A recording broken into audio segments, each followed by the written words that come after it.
What's up, YTPC? Uncle Willie coming to you from the coop. Hot, humid, but I did go to Boswells where it was nice and cool.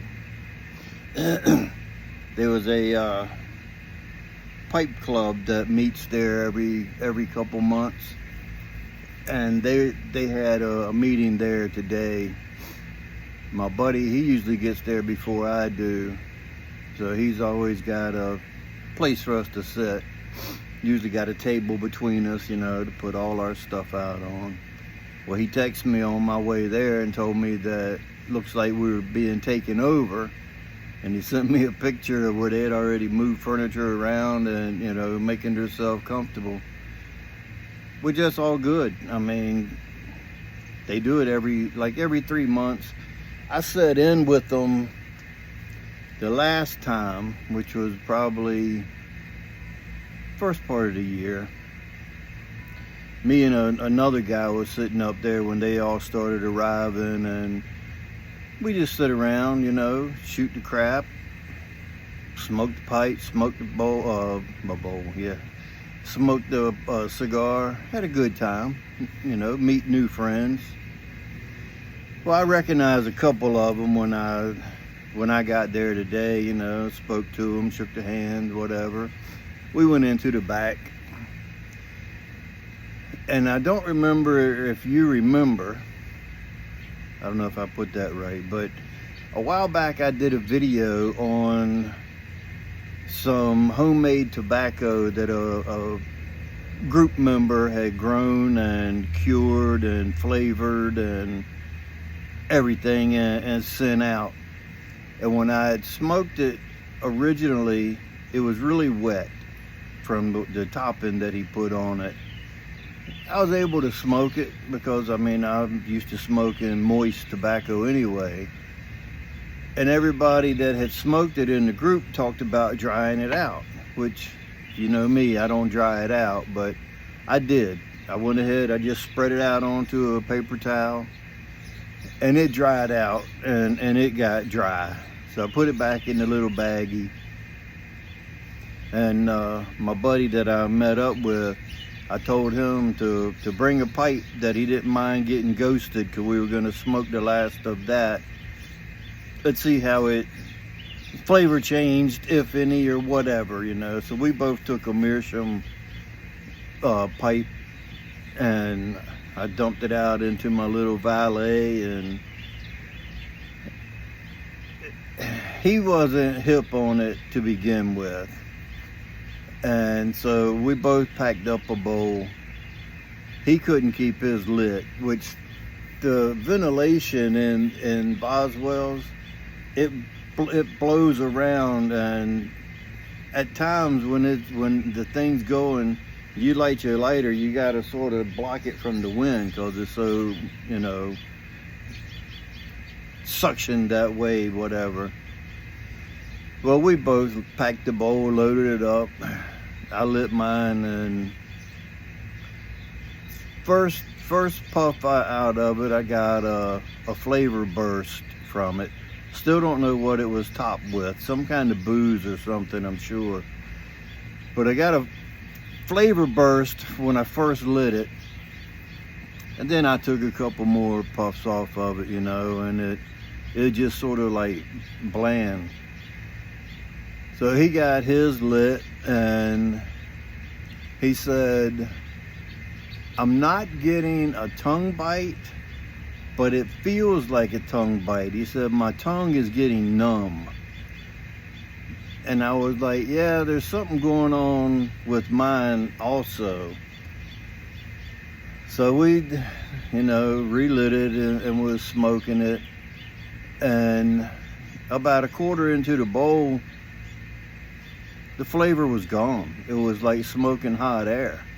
And he had already told me that he didn't have any flavor in his, that his tongue was numb from it.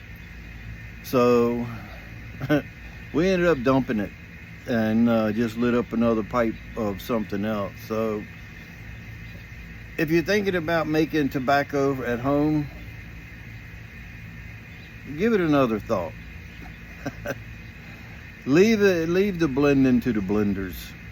I mean, you can buy blending tobaccos that's already been cured and ready to blend. Like you can buy Virginia and Perique and mix up your own vapor. Buy Latakia, put a pinch in, whatever, you know. Boswells sells like either 4 or 6, 8 different blending kits. They got, you know, a non-aromatic blending kit which has Virginia, Burley, Maryland, Perique, and there's a couple other ones I just can't think of, maybe Orientals.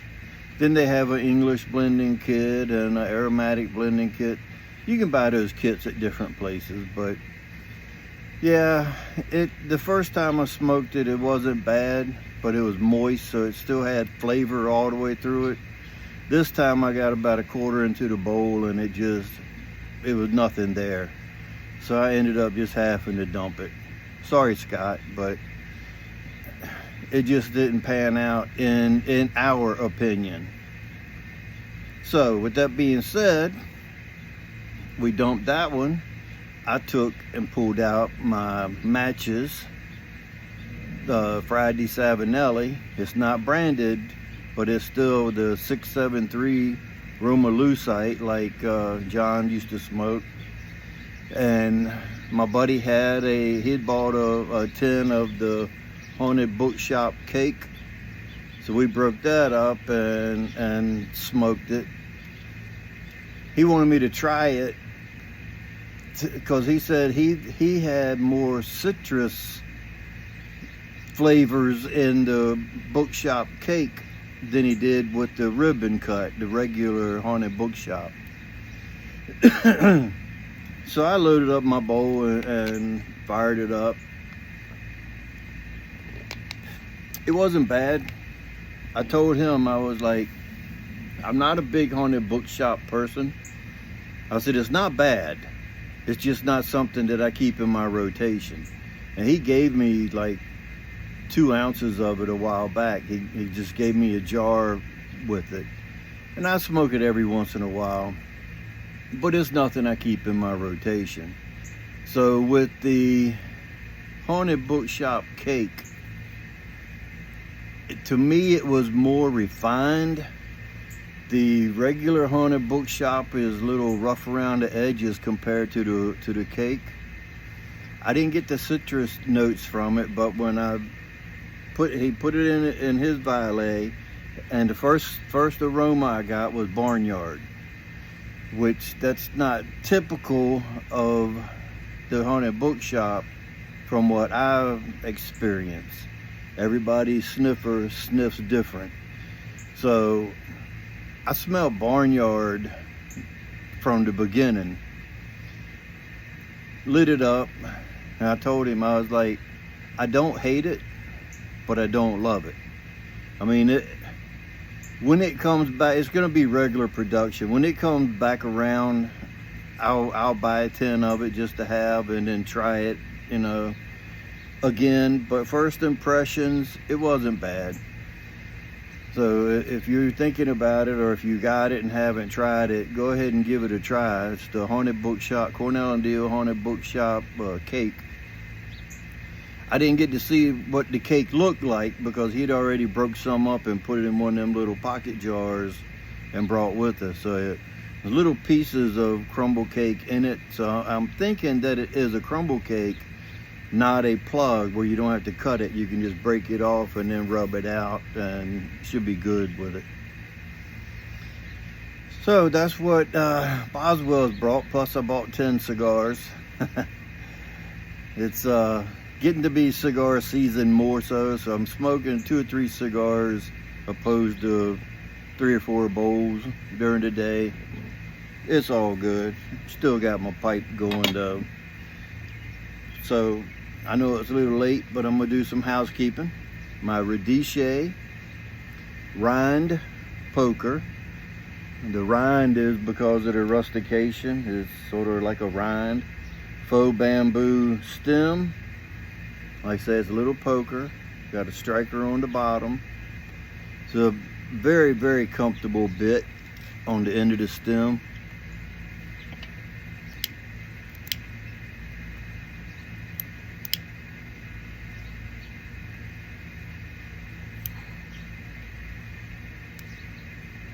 Using my machine washable lighter. And what I am smoking is some dark strong Bold Kentucky.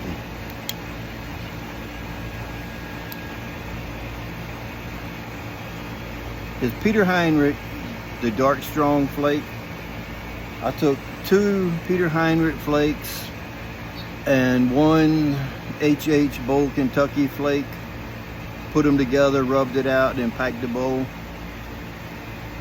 The dark strong is a very good tobacco, but it's just missing a little bit. It needs a little bit more Kentucky in it to bring it to life. So I usually add either some Old Dark Fired or a flake of some Bold Kentucky.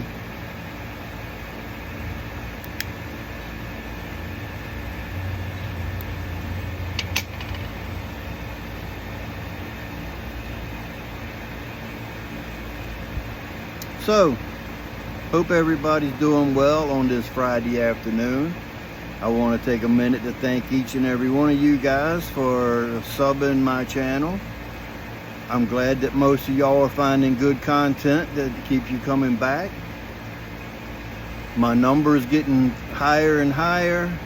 Looks like I'll be doing my 250 giveaway next month sometime probably. So like I say, I'm not pushing it, not begging for subscribers. Only thing I ask is if you like the video, give me a thumbs up. If you didn't like it, give me a thumbs down. Bad publicity is good publicity.